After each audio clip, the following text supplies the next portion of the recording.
Old soul, young world. But when it's of true positive nature and manifestation, Old souls, young souls, and all my damn souls in between. search deeper, dive deeper, and be like, yo, Old soul, young world.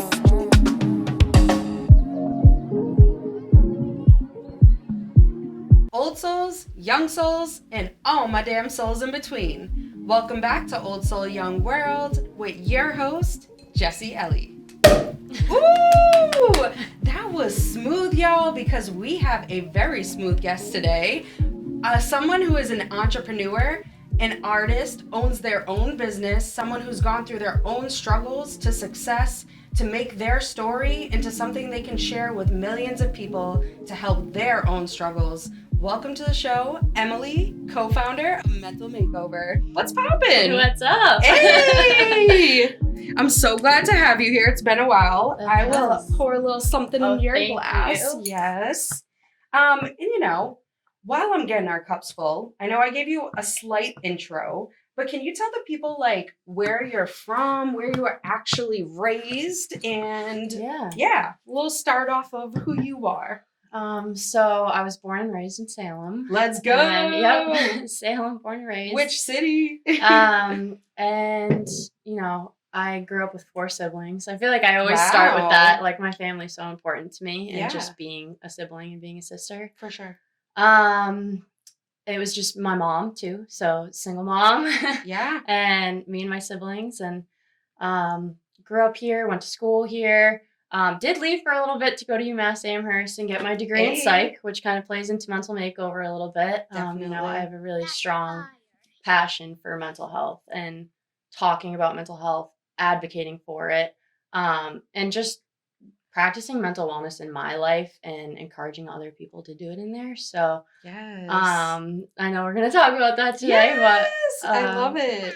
A little bit more about just what I like doing. I love hiking. I love nature. Nature's such a big part of my life and mental Same health. girl. And music. I love music. Yes. I feel like music, you throw on an empowering song and it's just Changes you the can whole do anything. mood, right? But yeah, I don't know. I love that. Let's what do cheers you to want that. Cheers. I want to know everything. No, but thank you so much again for being here. Yeah. And just for anyone who doesn't know, a little side note secret that I am so proud of and so happy I can say this, but I've been a board member with Mental Makeover. I think it's been a year now. Yeah. Which is crazy So because crazy. time is non-existent and it just flies by. It flies. But me and Emily met through a mutual friend who was like, you got to meet this girl who's doing something super awesome in the North Shore area. And Mental Makeover is all over the North Shore. If you haven't heard of them, I will be so surprised. And if you haven't, you did now.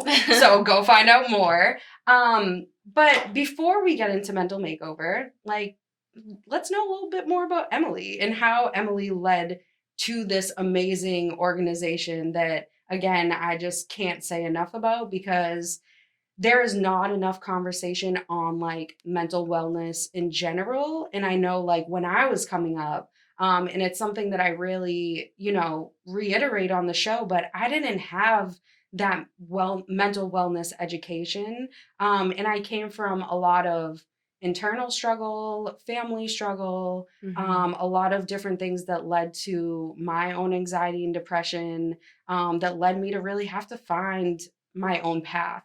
And all of those outlets that you talked about, music and nature, they were always go-to things for me where I'm okay, I can have this little getaway within myself where I can reset. But I find that a huge part of being in the mental wellness realm, and a lot of people that I've come across and talked to who start their own businesses or just go or deal with their own struggles, there's usually a root to what that came from. And I try to get down to some of those roots to let other people know you are not alone, and that's a huge slogan or saying that Mental Makeover has is you're not alone. And the world needs you here. The world needs you here. Exactly. And so I'm just wondering, from your own lifestyle perspective, when you were a child or whenever it was, what were some of the things that played into you even being able to start conceptually understanding mental health, like aside from just regular physical health, because they're clearly, people talk about them like they're interchangeable, but we don't give them that proper identity. I feel like we, play a huge thing on going to the doctors, what's your health, what's your cholesterol. But when Yep. it's mental health, it's like nobody's got nothing to say, like crickets in the room. No, So it's so true. And like, even growing up, right? You hit the nail on the head when you said like you didn't have the education around it, because I didn't. And I started seeing it at a young age. Like, my mom really struggled with her mental health growing up, and I didn't know what she was experiencing. And I yeah, feel like the conversation was so hidden growing up, and we just didn't talk about it enough to the point where I felt comfortable to go ask people like, "Hey, why is my mom throwing up in the bathroom?" Like, my mom struggled with an eating disorder. And as a young, like, I was young. I was not even a teenager yet when I started wow, experiencing, watching my parent go through this. And I remember hearing, like, as I got older, that, like, it made her a bad mother to experience mental health symptoms. And I mm, think that, like, fueled something inside of me. Like, my mom doesn't just do this. Like, mental health isn't, like, when you're struggling with your mental health, it's not a choice. And I think a exactly. lot of people don't understand that. They think that you can just snap out of it, or it's all in your head, or, you're doing it to yourself. But mental health struggles are so real. Like, it's imbalances in your brain that 100%. affect your actions, your behaviors, like your whole life. Yep. And um so when I started seeing that from a young age, it was like, I want to understand it. I want to understand what my mom's going through. And if I'm not going to get the education from school, or from my community, like, I need to look into it myself. So navigating that trauma firsthand. My mom was in and out of mental hospitals for as long as I can remember growing up, and Wow. it was hard, like, watching her go through that, and, Yeah. like, trying to help her but not knowing what to do because I didn't know enough about it. And And being just a child. yeah, You know what I mean? right. Like you're still developing your own outlook on life, Yeah, and then you're being given kind of a trauma-filled childhood, and you're having to visually process it and be like, "What is this?" You know? Like right. you said, people weren't telling you like, "Oh, your mom's a great mom, but she goes through struggle." It was just like judgment and then confusion, which Judgment. is very conflicting. There was so much judgment around mental health, Mm, like, when I was younger. yeah. And I mean, there still is today, right? Like, 100%. my We're stigma still says breaking the F the bone. stigma for a reason. But, Yes. like, I think, what led me to the path of mental makeover, and what led me to studying psychology, like, as I grew older, was trying to understand that why people struggle, and why it's so judged. And, Right. like, it's so real, and people don't know the reality behind it. Not only was I, like, trying to understand my parents' mental health, but, like, my own mental health journey. And, like, when I started experiencing symptoms when I was, as early as middle school, I can remember just having anxiety, like, sleeping at a friend's house and being like, my whole family is going to get kidnapped tonight. Like, those are the thoughts that were Wow. going through my head. And I'm like, I didn't talk about it because I was like, am I, like, I had the stigmatizing thoughts of, like, am I crazy? Yeah. But I wasn't. Like, I was experiencing anxiety, and Right. anxiety is a real thing. But I couldn't know what I was experiencing if I didn't have the education behind it. And that's what mental makeover is, like, we want to help people and young people feel empowered to talk about it so they can understand their mental health throughout 100%. their whole life. Exactly. And Can I just touch on one thing? yeah, oh I'm my so gosh, sorry. please go ahead. Didn't mean to cut you off. Not at There's all. something that's sticking in my head of what you said about like a lot of people that have mental health or mental wellness or mental trauma or whatever it is, there's something that goes along with it where it's like, they don't want to be that way and they don't understand. Like, there's not enough education and research to back or support these things that are actual physical things that are happening. Like you said, it seems like it's fake. You seem crazy. You think you're crazy because nobody's there telling you the opposite or showing you. Right. And just from somebody, like for my own, just to resonate with you for my own like mental health and wellness issues, um panic attacks. I've had panic attacks, anxiety attacks that I didn't understand at a very young age, And even till this day, like, and I'm not trying to say, oh, these things go away. Like, I have to work at this. It's almost a daily basis thing where Yeah. I have to self reset to be like, it's okay that sometimes you don't feel okay. But before I knew that, when I would break down or like, I would get embarrassed. And if anyone was around me who saw it, I'd be like, I don't want to be this way. I'm so sorry. I don't want to be this way. And then it made me feel like, there was something wrong with me that I had to apologize and almost tell them, like, I'm sorry that I'm this way. But it's like, I'm sorry no one ever talked to me about it. That's Right. really what it should be. This now we're at this moment where it's like we have the ability to educate off of this, even though it is a struggle and it's something that you have to go through and I feel like empathetically learn through.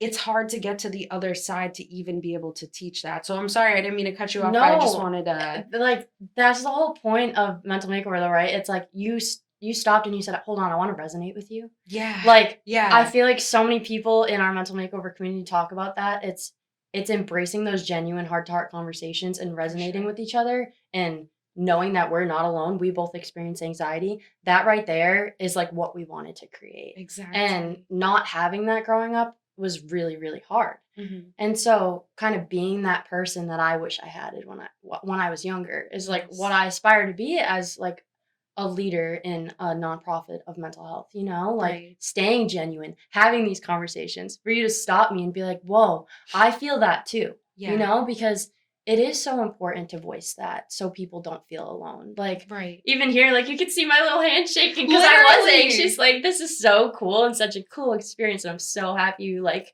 are having me as a guest right now. But like, you know, even little like things like this, like getting in front of a camera can like be anxiety Oh yeah. inducing, and Yeah. like it's just nice to like acknowledge it and realize Exactly. that you're experiencing it because you can feel less alone. You can calm down and be like, okay, I'm not the only one. For Like, sure. And just to break the wall to our viewers, like that third wall, like before we started recording, and every time before I start recording, I am literally nervous. Like I sweat, I get anxiety, I get shaky. Everybody who produces with me knows they're like, oh, give Jessie a minute. Like she needs to calm down. So when you came in, you're like, I'm nervous too. It's just that relatability. And even to the point that we were just saying about like making it more destigmatize, making it more normal to like not feel like you're taking space, but to feel like you're sharing space. right, And I feel like, exactly. once that space is open, it's like, okay, I can be me and Yeah. comfortable to be who I am.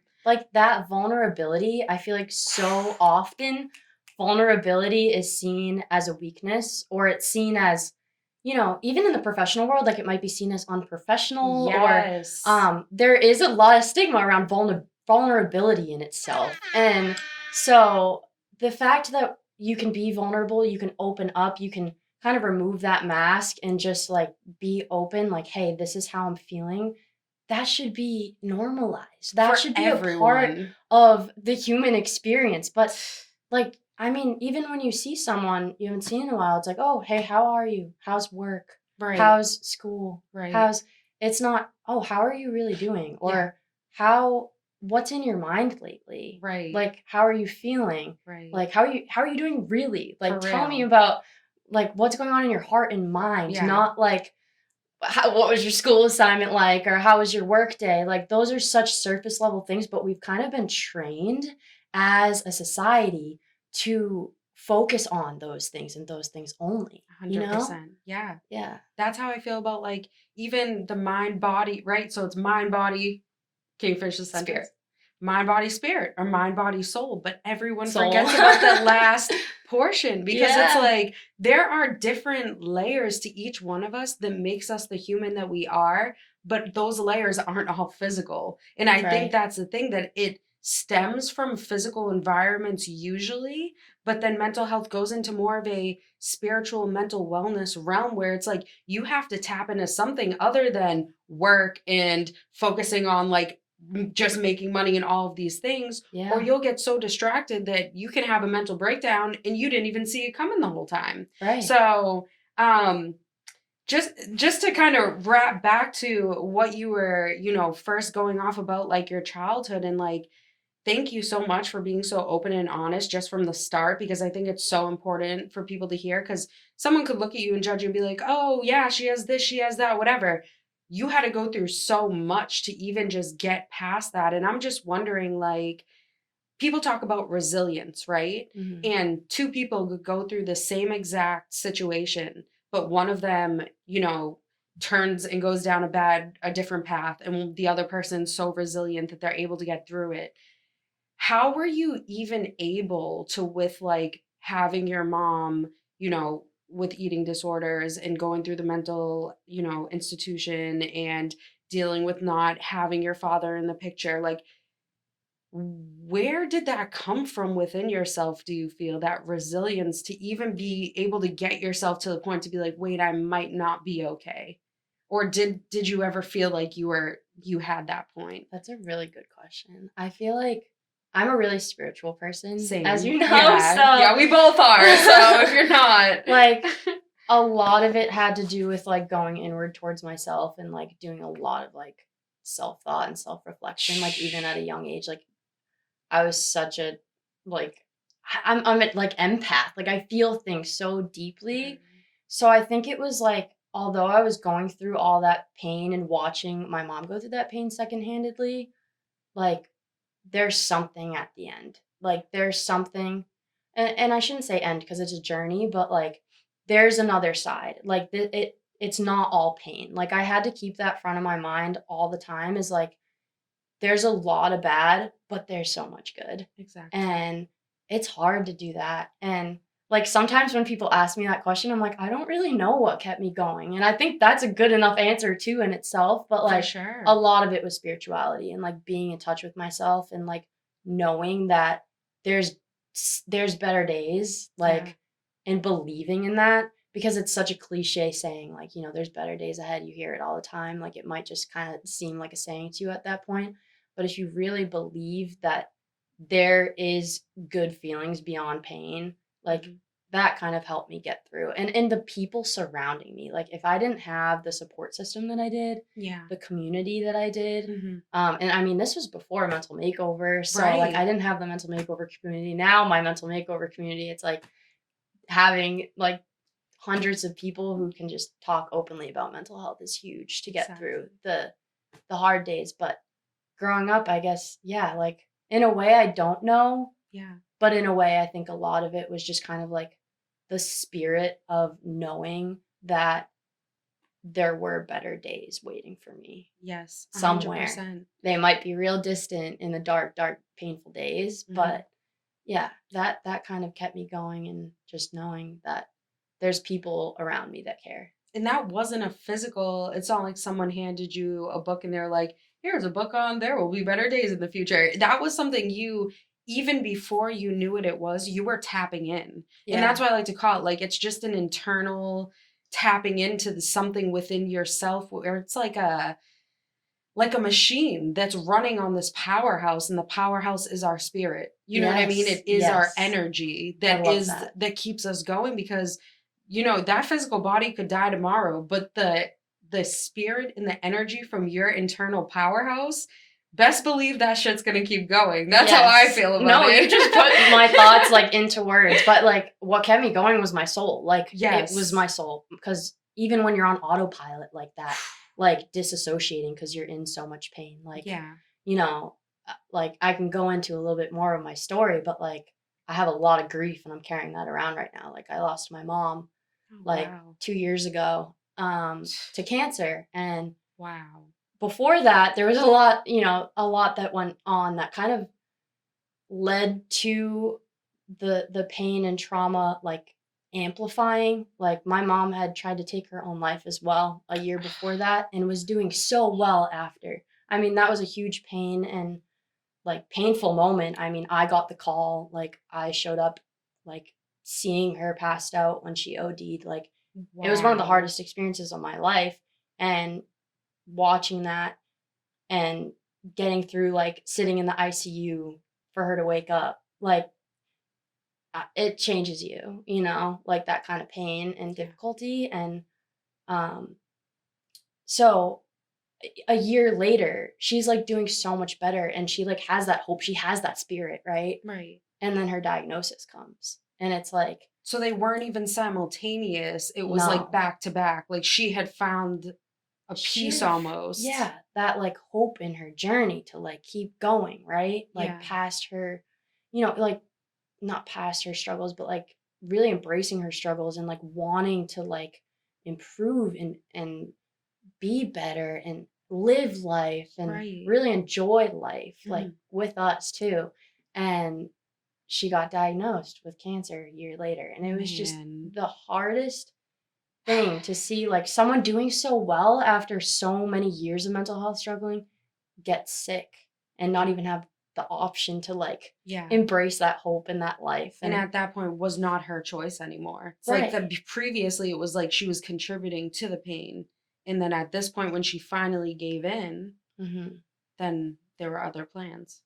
Yeah, and I remember her saying too, like, and this quote sat with me for like a really long time, but she said, I wonder if this is karma because I didn't want to live.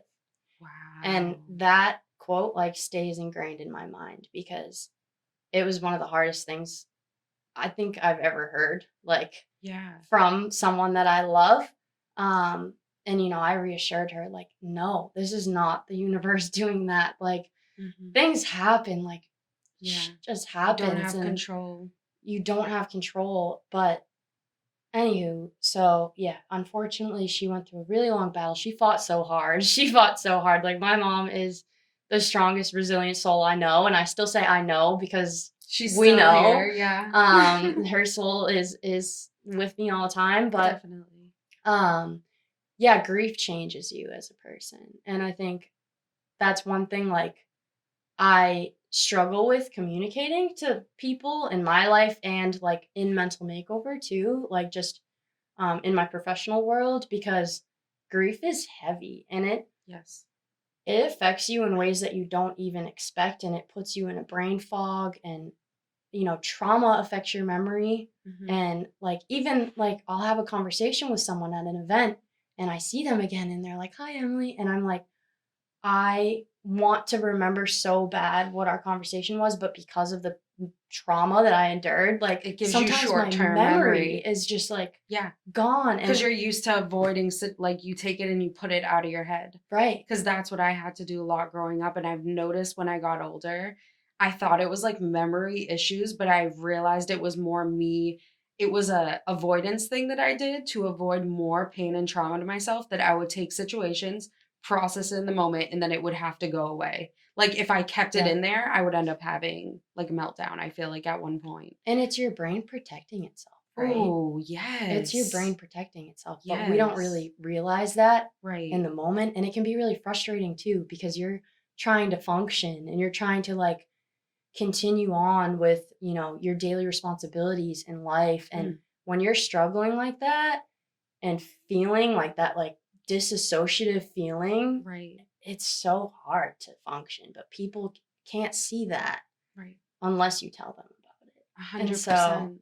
you know, that's kind of what I've trying to been embracing lately. It's like I got to tell people when I'm feeling like that grief or that heaviness because they can't read my mind, No. Yeah. So, But it's also like giving yourself the grace too, because thank you for even bringing the subject up and for sharing that. And, RIP to your mom. And thank you for, I'm sure a lot of people who are listening in have dealt with whether it be similar situations with their own parents, siblings, friends, but having to be there and support somebody through whether it be a lifelong struggle or a physical medical struggle during a certain time.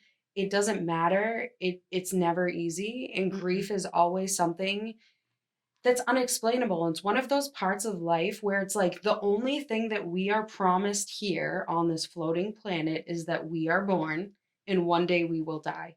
And that is the only thing that we are promised. And when you really come to terms with that, and when you face grief head on, and you're the one who's face to face with it, and seeing somebody who you've known and you loved, and having to help them through that transition, because it is a transition. it is. I don't think it's a goodbye. I think it's it's a see you later, passing on. And I know everybody kind of views that differently, but grief is something that we can't judge. It's the same thing almost like mental health. It's like, why do we put stigmas around something where it's like somebody in your life passes away, you get what, 5 bereavement Not days, even like 3. a freaking 3 days of bereavement, you have to go Yeah. back to work. Like, it's just like, and then it's what you just said. You can put yourself in autopilot, but you're not, comprehending, functioning. You're not able to process. Like, grief is something that can traumatize you physically, emotionally, or Oh spiritually. yeah, And it it can come out does. in the randomest ways. And like something can remind you of that. And it can just like, put you into an emotional spin. Hmm. And just for you, Emily, I just want to like give you the biggest shout out because, some of the people listening in might know you or they might not know you, but I have seen you consistently push through since I've met you so much hardships and struggles and grief and things that people would just say, fuck it, I'm gonna give up. I'm done with this. I don't have the will to keep going. I need to take a break. Like, I actually don't know how you still are the amazing human you are in the gentle soul, in the God-given, God kind giving person. Like, I don't even have the right words to describe you.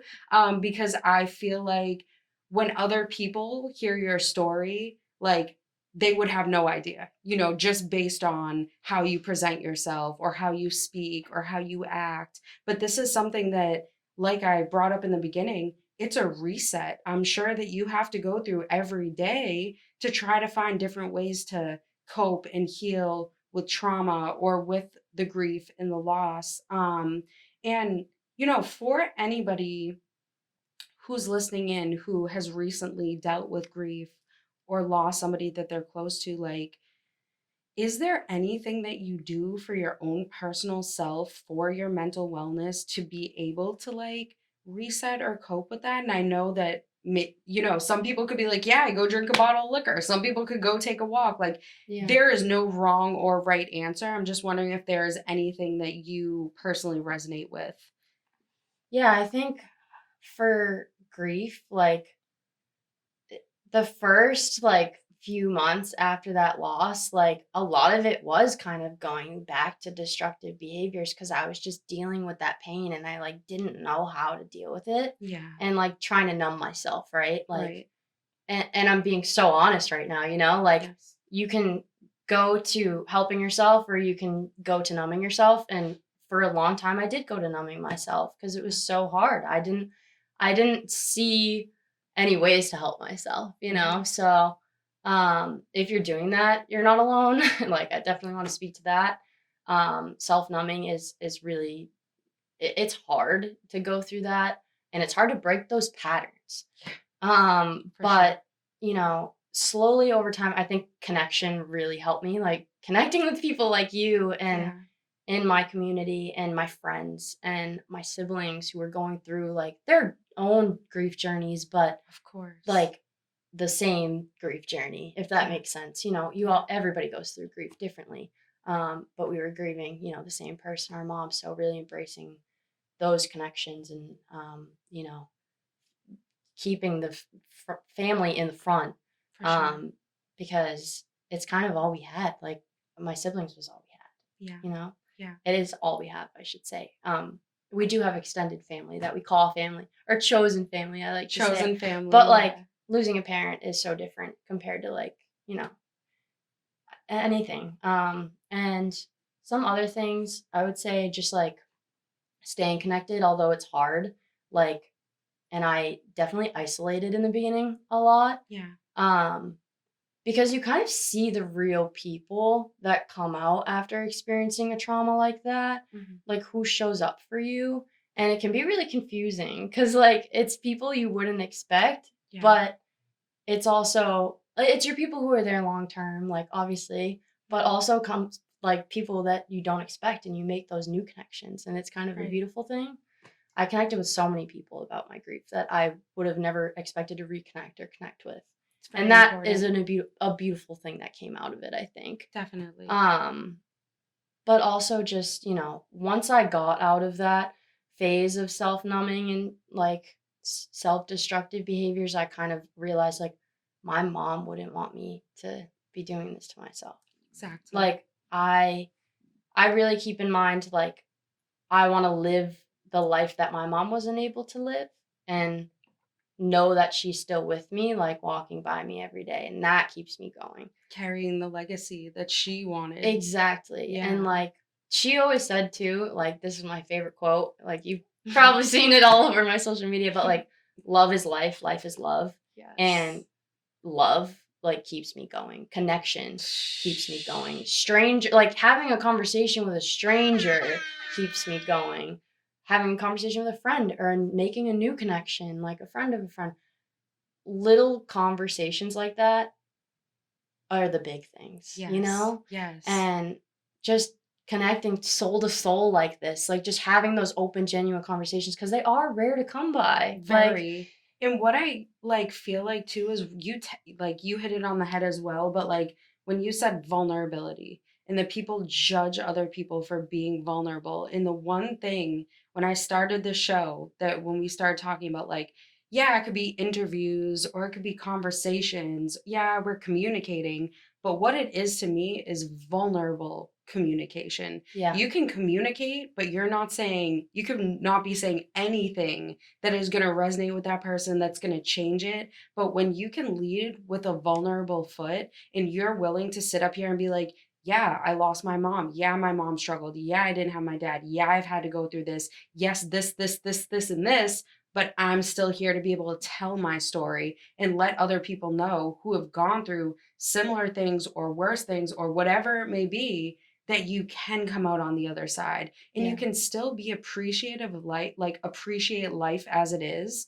And sometimes I even more so think, and maybe, correct me if I'm wrong, or maybe you resonate with this too, but the people that struggle in childhood, that struggle at an executive functioning age, literally when you're a youth, that there is something instilled in you that if you can get past it, it's almost like this resiliency that cannot be broken. Where you were just talking about appreciating love and appreciating life. Like what I hear is like, you don't take time for granted. You don't let those fleeting moments run away anymore. You try to stay in the present now, realizing that the now is all we ever really have. You know what I mean? You can Yes. think, oh, in 2 years from now, I'm going to get married and have 3 kids and live on a farm and have this, and this.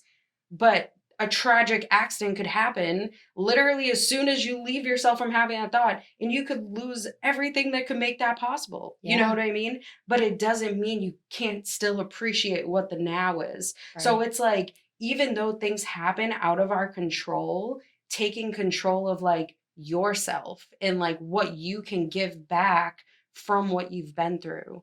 Yeah. And it's not easy though. No, it's not. It's not. And like I still struggle, and that's what I want people to know. Thank like you for saying that. I still struggle, and I have days where I can't get out of bed and Yes. where I will disassociate and a day will go by. I'll scroll through my phone mindlessly and I'll be like, how is it the end of the day? Like, and Right. I like literally just disassociated the whole day. That's real. Struggle is okay to experience. It's a part of the human experience. And I think that's something we don't talk about enough. And Agreed. like one of the reasons that we incorporate the words mental wellness into mental makeovers because so many times we think about mental health and we think about illness. Yeah. Like we associate it immediately with struggle, but like a lot of it is wellness and that maintaining every day to make sure Right. that like you are feeling okay every day. But you're not gonna feel You're okay not. every day. Yeah. And that's fine. Right. Like we're It's human. unrealistic to even think like, oh yeah, Right. every day when I wake up, I'm gonna be good to go. Yeah, like no, we wish, but yeah, like, yeah. no. In movies, that's what they show you. Yeah, it and is. that's the hard thing too, that I feel like growing up in our age, unfortunately, middle school, high school, we weren't being given, like we said, the education, the conversations. Thankfully now there's a little bit more knowledge education. We have a long ways to go. Mhm. But was there ever like certain practices that you tapped into? Like I can remember when I was in Middle school, I think I was in 7th grade. I like set up a meditation area in my closet. And I think my mom thought I was crazy. My sister thought I was crazy. I was going already through the process of self-harming myself. So at a very young age, I was cutting myself. I was having a lot of anxiety, depression, suicidal thoughts. Therapy wasn't working for me, like the usual things that at that time people thought, blah, blah, blah. And something within me was like, I need to set up like a meditation spot in my closet that I can go like reconnect with myself. Like there was already this internal conversation going on. Yeah. Do you feel like since a young age, I know you said empathetic was the word that you used, which I don't hear a lot of other people call themselves an empath but me. And like it's really dope to hear you say like you're an Yeah. empath as well.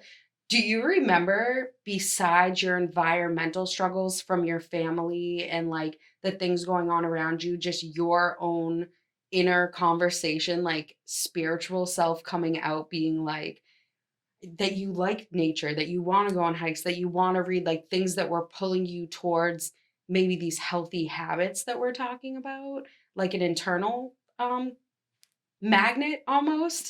Did you Yeah, no, feel that's that a for good yourself? question. Before I answer the question, though, I just want Sure. to thank you because you were just vulnerable and open about something that's really hard to talk about, and so that's self-harm and suicide. Yeah. And, I just want to resonate back to you, like, Thank you're you. not alone, and I went through that as well, like, from a very young age, um, and not understanding it, but experiencing it, like, I didn't want to live anymore.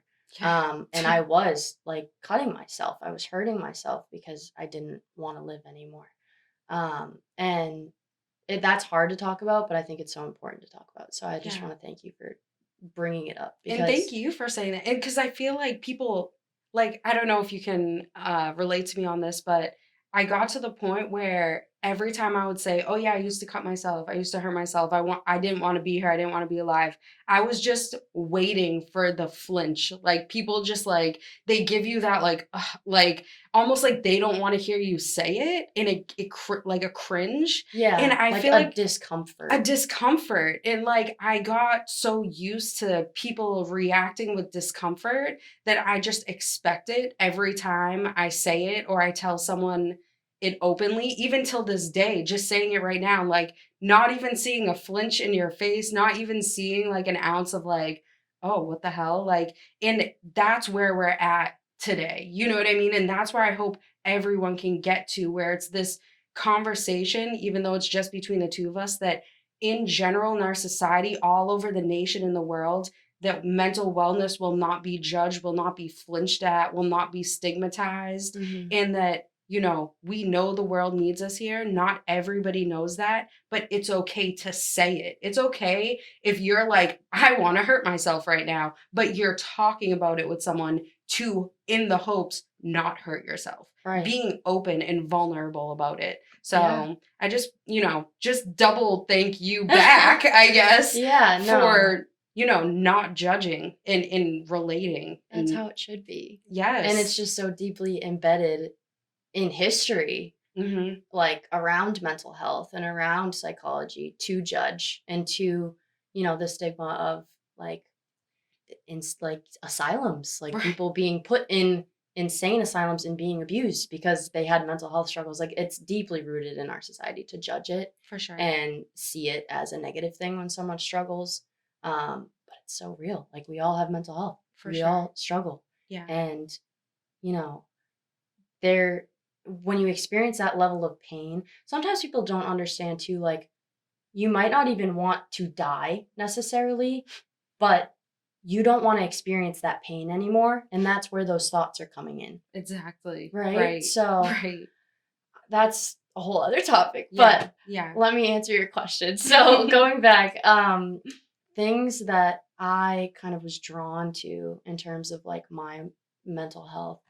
Nature's definitely one of them. I feel like even when I was young, I would kind of just like go climb up on this rock in my neighborhood and just like sit there and Yes. like just think, like spend some time alone. And I think that's another thing with mental health. Like a lot of healing does come with alone time, but that can be really hard because there's a balance between isolating yourself and working on yourself and healing and like disconnecting. Right. You know what I mean? So it's Exactly. finding that balance of like, I do need this time alone to self-reflect, go into my soul, like think about what's wrong and or like what I'm feeling. Not what's wrong, because none of it's wrong, Exactly. but like what is feeling wrong in my world right now and how can I help myself heal? Right. Like, and I think that's a question we need to ask each other more too. I'm getting off track, but like, No, how can I please. help you? Like, how can I support you? Right. Because a lot of the times people Not avoid. what do you need? Like, No, what, you right. know what I mean? Like, how do I support? It's changing how you ask. Because a lot of the times we avoid those conversations because we might not know what to say or do to the person, especially like if someone's experiencing a loved one like struggling for the first time and saying like I'm having thoughts of killing myself, that can be an overwhelming conversation. Definitely. But like going into it and asking like, how can I support you? Like I want to be there for you. Or it's saying like I don't know what to say. Like that's okay too. Or like I don't know what to do. Yeah. But yeah, nature is huge for me. Going on walks, like just getting outside. Like I think it's called human nature for a reason. Like going back to my roots, I guess. Like really connecting and grounding myself, like in the outside of like my responsibilities and you know the world. Like quietness like helps me. But also just you know I don't know. I don't know how to phrase this, but like I enjoy alone time, but I also enjoy being around other people. So it's like I say I'm an like extroverted introvert. Yeah. I feel like you were just gonna say that. That's kind of what I was going towards. But like having a balance between like my self-reflective self-care time, because sometimes I forget to do that when I'm super busy and like I need to hold myself accountable to that because sometimes I'll spend the time with other people. So it's finding that balance for me of like self-care but also like connecting, because I do like so much of my energy is like having these conversations and like digging deeper, because having conversations kind of you say things that you might not think by yourself, but you start explaining to people like, oh, I'm struggling. Like some of the things I said today, like I was like, oh wow, like you wouldn't even expect yourself to say that. Exactly. And same thing with writing too. Like writing is my go-to. Like I know journaling is like probably seen as, you know, a big self-care thing, but when you put that pen to paper, sometimes like things come out that are before you even think them, before they're even a thought. Right. And it can help you process some of those emotions that you're kind of holding in and not even realizing how deeply they're impacting you. Exactly. So, and I have to not put this pressure on myself when I journal, because a lot of the times, like, I'll feel pressured to, like, write about my day or, like, write a gratitude list. Like, sometimes I just scribble words on paper and it turns out being, like, a mess. And I'm like, I just got out so much of, like, what I'm feeling just by, like, writing words over one another. Like, anger, sadness, grief. Like, I'm like, look at all these things I'm feeling. Like, and that's what I think also, like, thank you for saying that, because I think when people talk about healing or self-care practices or whatever, sometimes that could be going somewhere and just screaming. Like, it doesn't have to be around people, but you could be in your car somewhere screaming at the top of your lungs to get that energy out. Like, oh, I've done that. You know what I mean? And excuse my language, but if you want to write in the paper, fuck, like, I hate life, like, maybe you need to say, like, get it out so you're self-reflecting, oh, wow, that's really how I feel. Yeah. It doesn't have to be, oh, like, my life in 5 years. Like, it can be that when you want it to be, but it's okay to heal in ways where you're reflecting with the anger, you're reflecting with the sadness. You know what I mean? You're not pushing it into the corner and saying, that's actually not living here anymore. You know what I mean? It's still gonna be there, even on the good days.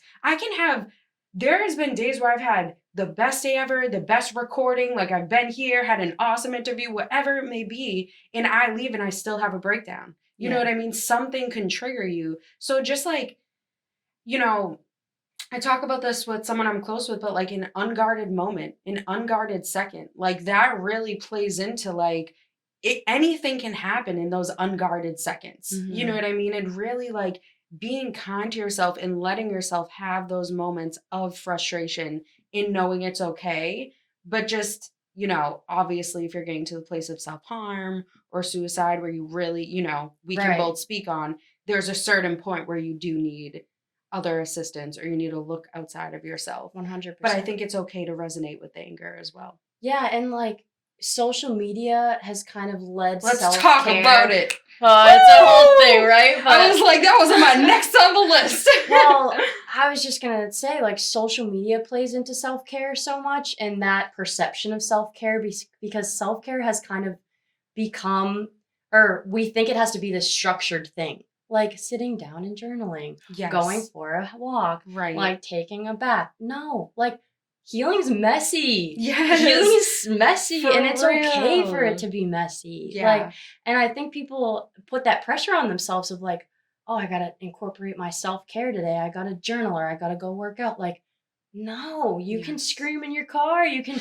scribble on a paper. You can like Right. go punch a pillow. Like, seriously, however, like what different things work for different people. And also, like, healing is not linear. Like, it is No. messy. And I think that's okay to acknowledge and realize, because when you see it on social media, it's like 7 ways to practice self-care. Like, it's Literally. like, why are we like putting this like Hello. rule and structure Right. on self-care? Like, it's not that linear, do one thing every day. Mhm. It's like multiple layers of getting to know yourself, getting to know what works for you, what actually makes you feel better, like what Exactly. helps your mind and supports you most. Like, don't just go journal if it's going to stress you out more. For You real. know what I mean? Like, yes. I don't Everyone know. has their own different like ways and methods. And then just on the social media aspect, like anyone listening in who deals with like,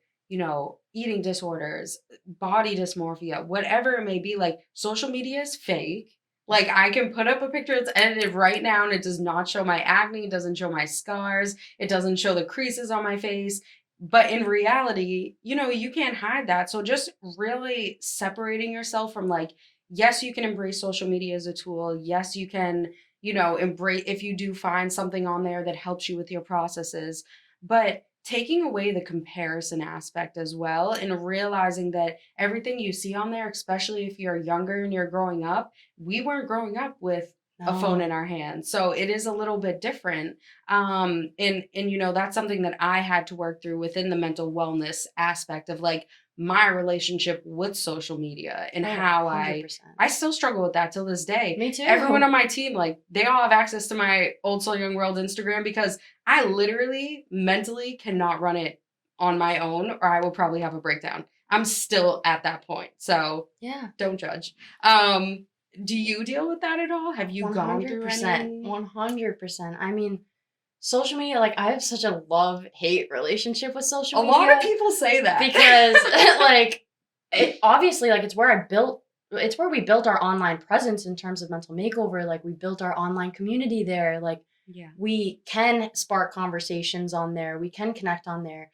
But it's not to the level that our mission wants to connect, if that makes sense. Like, we 100%. want to connect that heart to heart, mind to mind, soul to soul connection. And social media can strip that back to kind of the surface level a bit, I Yeah. think. Yeah. You can get deep on social media, but Yeah. I don't know if you get what I mean, but I it's do. like the social comparison side of social media. And when you Yeah. get stuck on that side, it's hard to get out of. And Mhm. like, I posted a video on Mental Makeover the other day of like my outfit, and I watched it back like 6 times, and I'm like, why am I doing this to myself? Like, just thinking Judging about like your own self. trying to pinpoint like, oh, I shouldn't have done that, or I Yep. shouldn't have done this. So like, although it is a great tool for connecting and like creating community, it can also have its negative effects on your mental health. For and sure. like, even like us that are on social media and use it to connect with our community, like Yeah. we have to step away sometimes. And I think that's important to recognize, and for your community to recognize too. Like, if you don't post for a couple days or a few days, like, it's just us taking that like mental Yeah. break. Like we're from- humans, we're not robots, Yeah, we so gotta disconnect. Yeah. And we gotta disconnect to connect. Yeah. Woo! Can you say that again? We have to disconnect to connect. Ooh, girl, I love that. We have to disconnect to connect. It's the only way. not just in technology, but literally within yourself. Disconnect from your trauma, disconnect from the struggle, disconnect all of that to use it to connect. You know what I mean? Don't stay trapped in the corner and feel like you're the only one who's going through it when there's so many other people that once you start speaking out, it's like manifestation. It's manifesting. Once I started talking about my struggle, every single person who sits in a chair across from me can resonate from their own mind, whether we come from different walks of life, different backgrounds, ages, races. We all go through it, you know, in our own ways. And speaking of going through it and using your struggle to disconnect, to connect, let's talk about Mental Makeover and you know, this amazing organization that I cannot say enough about, that I'm just so happy that we cross paths. But from your own individual self of being a co-founder of Mental Makeover, one, could you just tell us what Mental Makeover is? Yeah. And then kind of the origin of like, how did this even come about? Yeah, so Mental Makeover started actually back in 2018 after Kate Spade and Anthony Bourdain both died by suicide in the same week span. Me and my other co-founder, Christian, had a conversation. Shout out, Christian. Yes, shout out to Christian. We had a conversation and we were like, oh, like mental health and suicide are being talked about a ton right now, like on social media, even like in conversations, but it's all going to get swept under the rug, like after this passes. And we noticed that we were seeing that, like that was a reoccurring pattern, like a trauma would happen to a celebrity, or, you know, a suicide would happen in a community, and mental health and suicide, like people would start sharing about it and talking about it for a short time. And then it's just swept right back under. 100%. And that was kind of heartbreaking to us and triggered something in us. Like we wanted to do more. We wanted that conversation to keep going. And so we actually started an Instagram page, and it had like 13 followers. Shout out to our first 13 followers. You know who you are. And we were so excited like about those 13 followers. And we initially just started and we wanted to create an advocacy page, like talking about mental health, keeping that conversation going.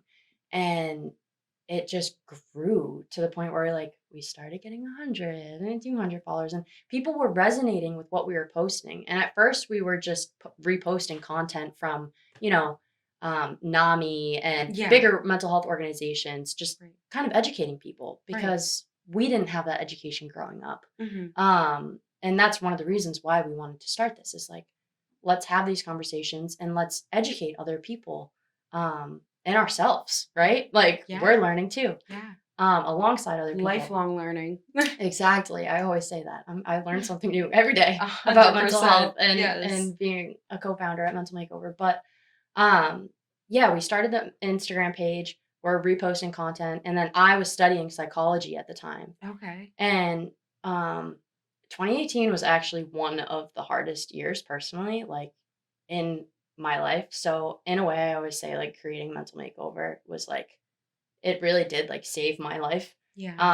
I at that time was when I was self-harming and had suicidal thoughts, and my friends were all abroad and I didn't go abroad. I didn't study abroad, and I was at UMass like in my dorm alone, just like struggling.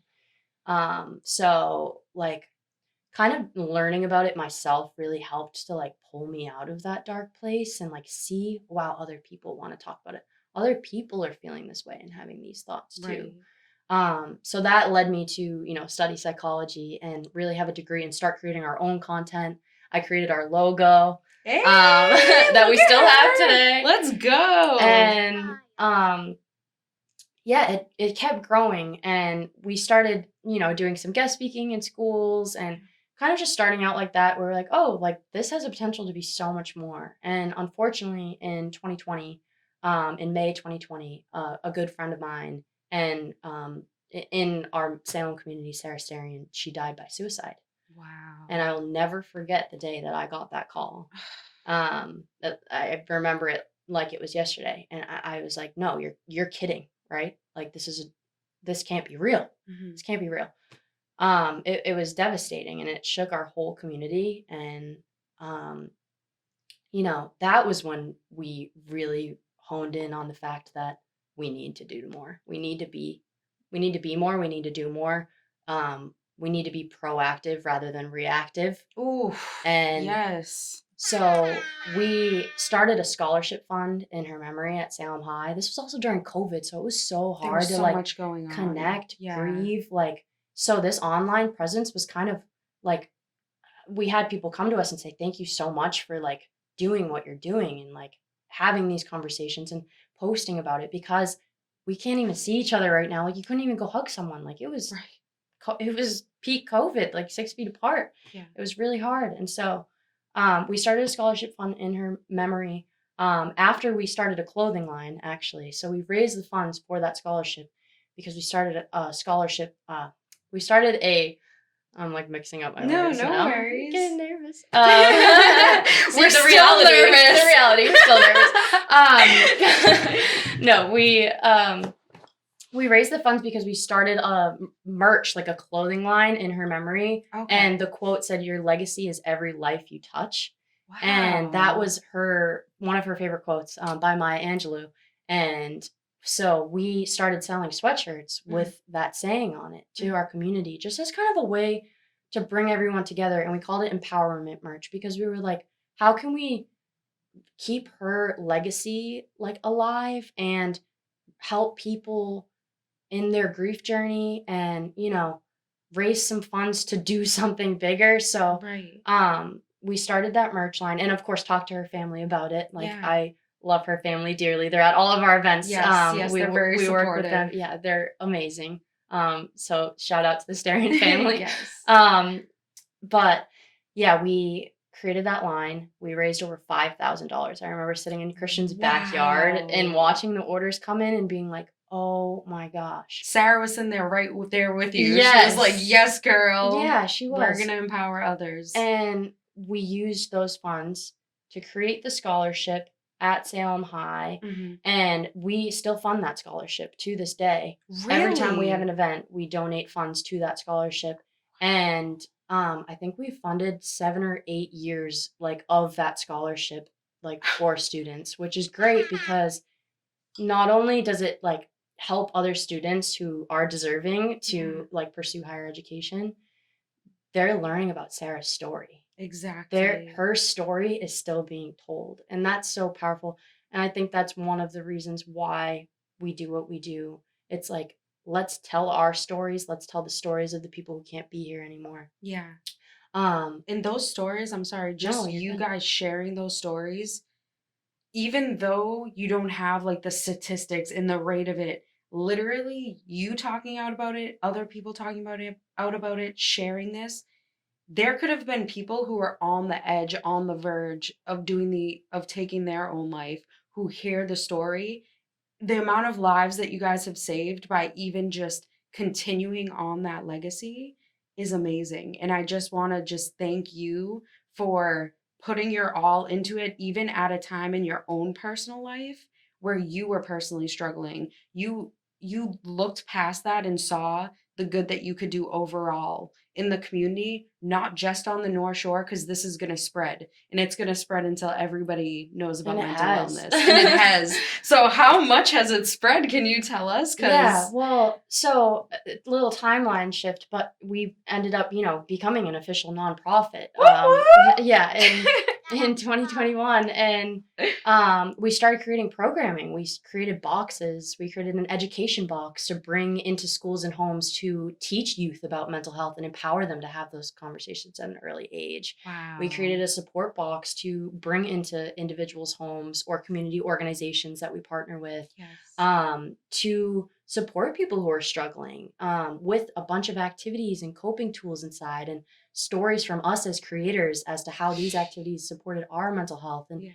really personalizing them so that, mental health resources are really hard to access right now. Definitely. Finding a therapist, like wait lists are months long. And so these resources can be that support in the in-between. Yeah. And that programming kind of just lifted off the ground and was a huge need. I mean, mental health education for youth and mental health support for people. So we've distributed hundreds of boxes so far. And And not stopping Yeah, yet. no, we're not stopping. Never stopping. But yeah, I mean, our team keeps growing. We have amazing board members like yourself, ambassadors. So blessed. We have a new parent resource manager who's out in Minnesota, so she's bringing the boxes out there. Let's so go. we are really trying to, bring these box initiatives nationwide. Yeah. But also the mission to empower young people to talk about it. Young people and all people, but definitely the youth education part's important to us. Right. And reminding people that the world needs you here and that you belong here, and that it's okay to talk about your mental health and feel empowered about it. And it's okay if you don't know about it yet. Yes. Let's learn together. 100%. Like I said, I'm still learning every day. Right.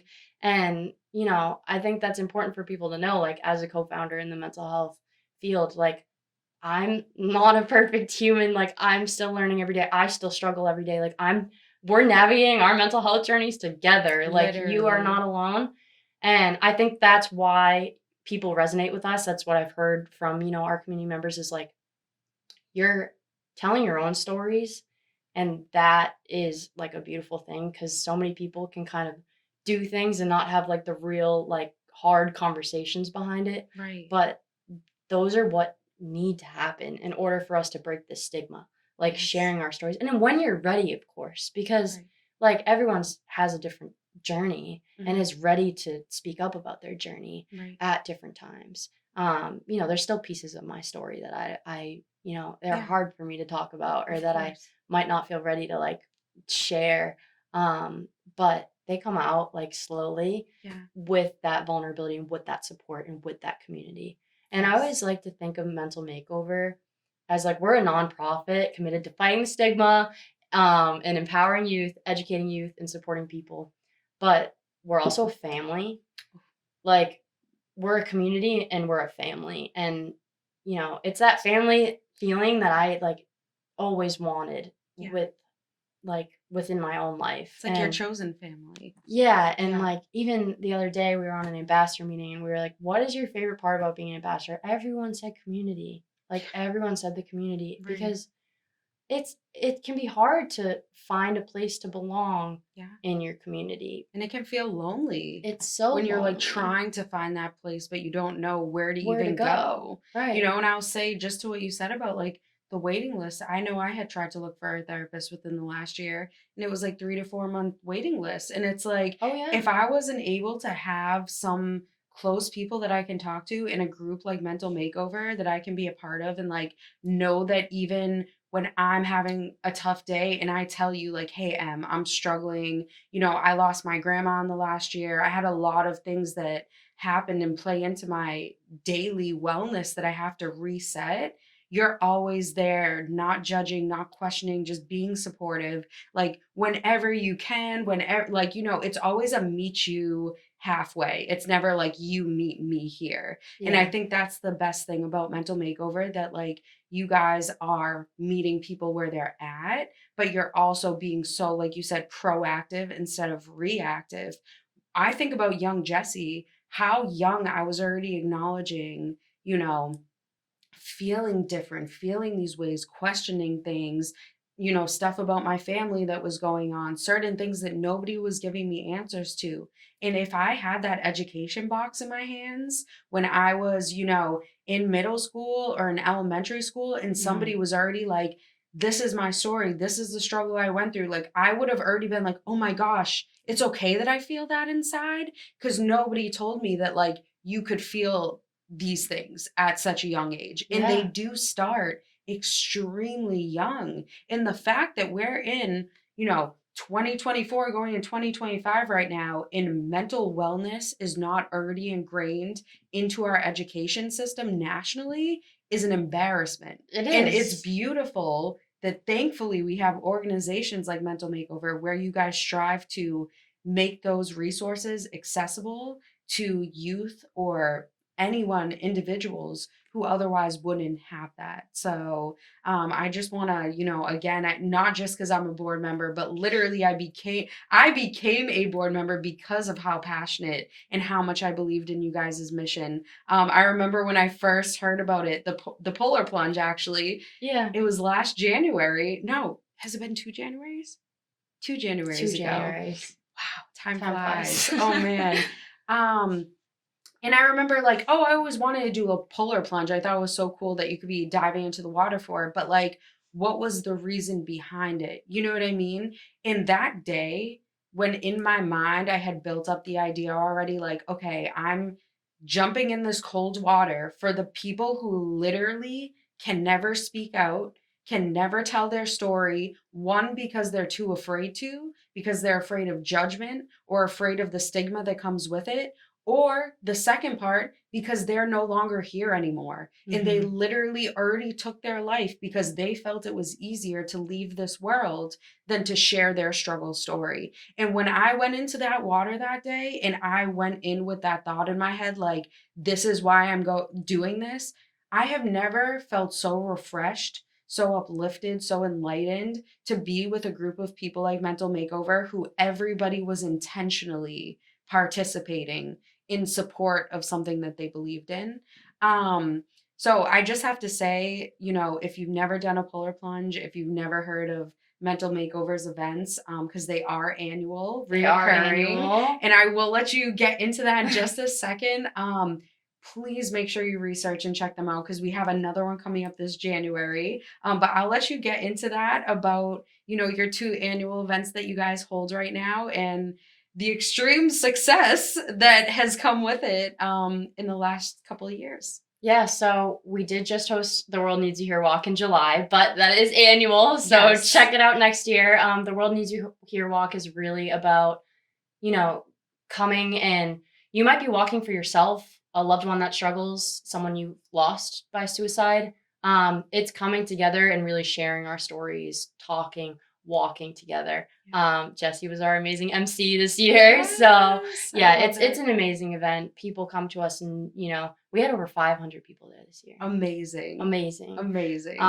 And it was just filled with those genuine conversations, those heart to hearts. We had community partners there, resources, mental health resources. Our boxes were there for people to learn about. So it's an amazing event. Check it out.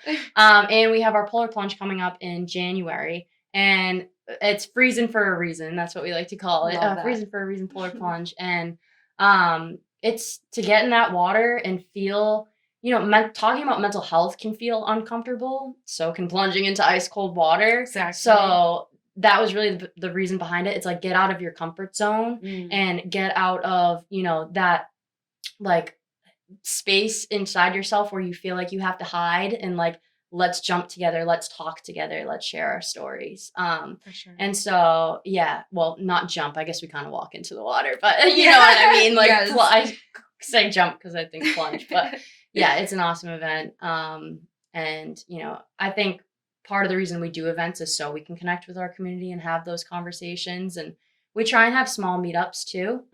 So yeah, stay tuned. We have stuff in the works, but a lot of big stuff coming the next year. Yeah. And as we are wrapping up, because we have been chatting it up, I feel like the time has flown. Like it hasn't even felt like it. It hasn't. But I do just, as Old Soul Young World, a lot that I talk about through this is my struggle led to my own personal success of being able to realize, one, I wasn't alone before I had a community, and two, start speaking out vulnerably about what I was going through. That then somehow in the midst of everything, which I would have never thought when I was young, when I look back at young Jessie, that I would be categorizing myself as an entrepreneur, that I was able to take these things and create and start a business that was actually able to form into a physical entity.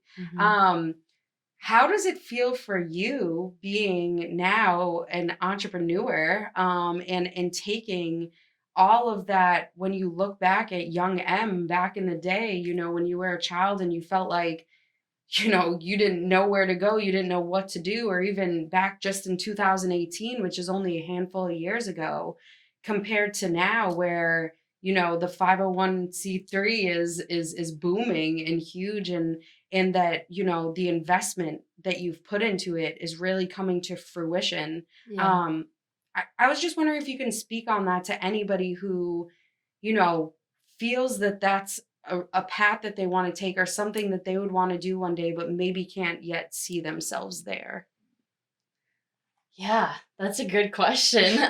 Because I feel like sometimes even still I have that imposter syndrome of like, and I think that's something I want to say to people too. Like, you're gonna have that like fear and imposter syndrome and self-doubt no matter what your like dream is and what you're doing, but do it because it's so worth it. And what fuels your fire, what fuels your passions, and like if you have a passion, just chase it because you're gonna have all those feelings anyway. You know what I mean? So like I think it's getting past that self-doubt and that imposter syndrome. And that's not easy. Like I'll tell you, like I still face it every day. And I said that on my ambassador meeting the other day because we were saying, how can we improve?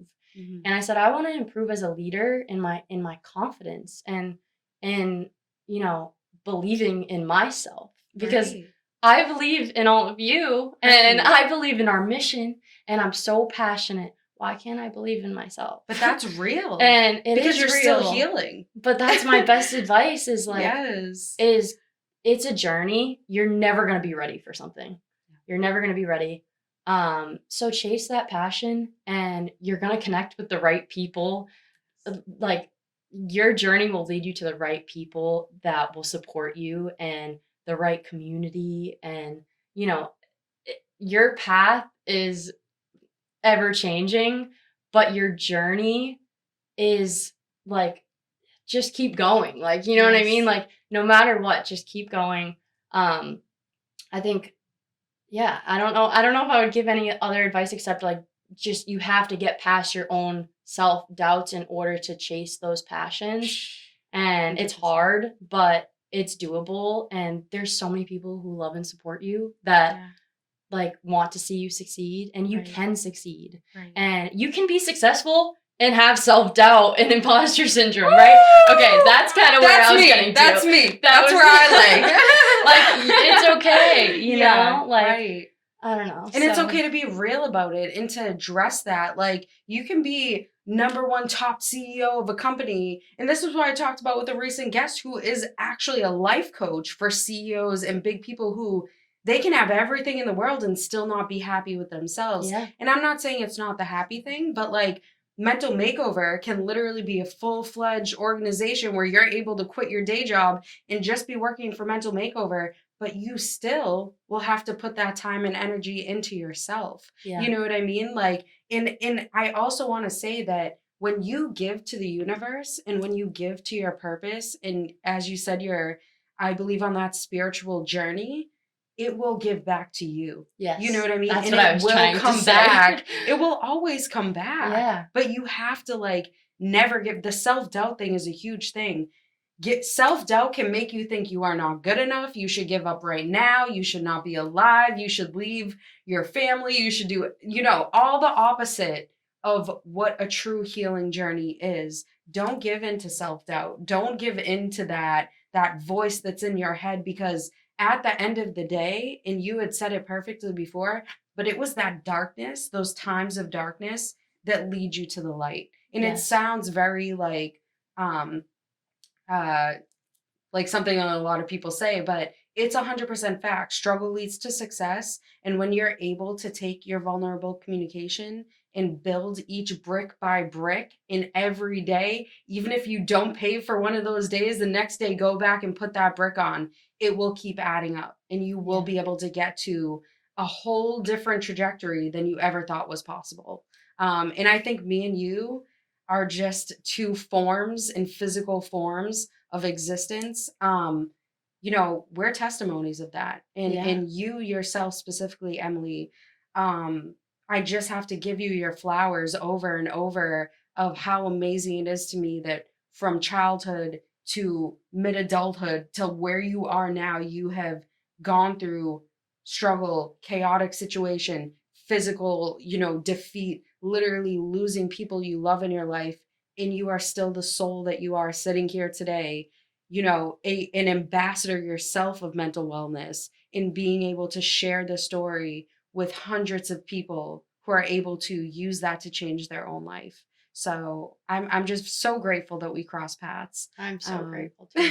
Thank you so much. Thank just you for being you, for doing this podcast too and talking about it. Like, you're elevating these conversations for people, and that's a beautiful thing. So I'm like, I'm giving you your flowers right back. Girl. Like, we all play a piece. we do. You know? We all play a piece. And I think, like, another thing is you're so genuine, and like staying genuine is so important too. That's another piece of advice I would give, is like, you have to get past the self-doubt, but stay true to yourself, because the world, there is a lot that can change you, but being that genuine self and putting your genuine foot forward is so important. So 100%. and you do that, and that's a beautiful thing, and it really helps people feel empowered to tell their story. So thank you. Thank you. And for everybody listening in who's tuned in with us for this episode, just know that there is always going to be struggle. There's always going to be obstacles. There's always going to be hardships.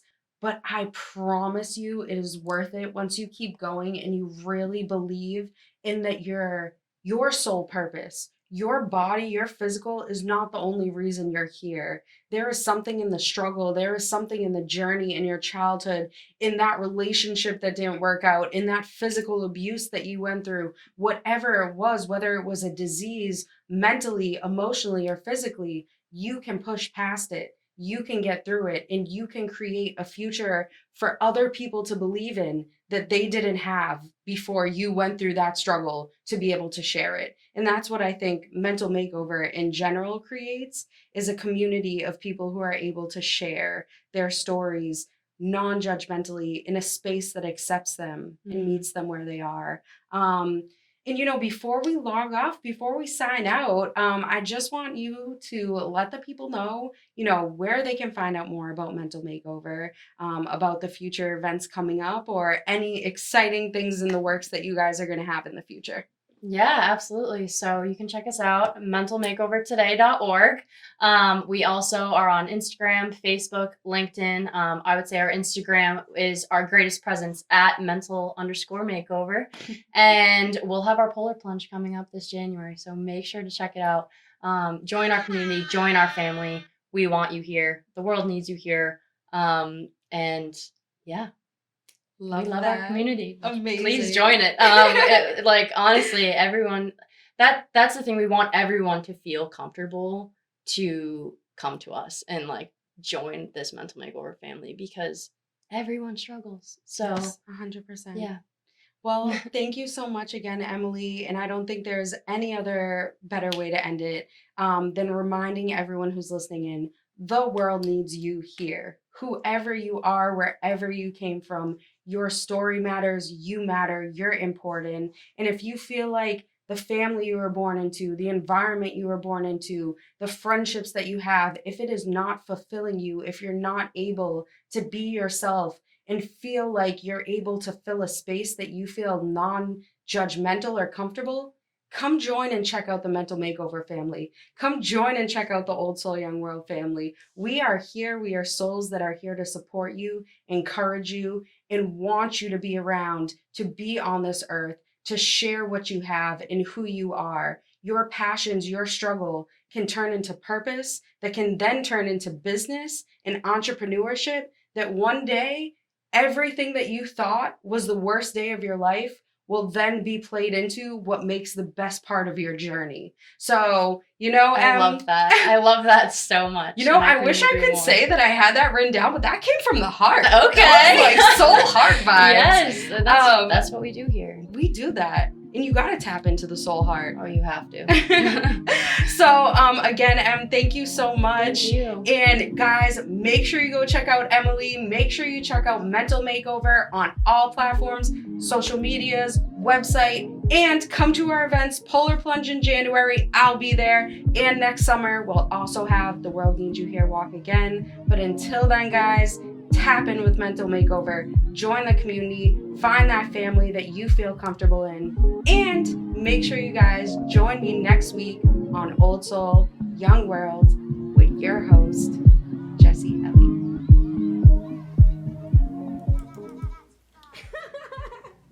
That's it. It's over. Oh my gosh, you did Sometimes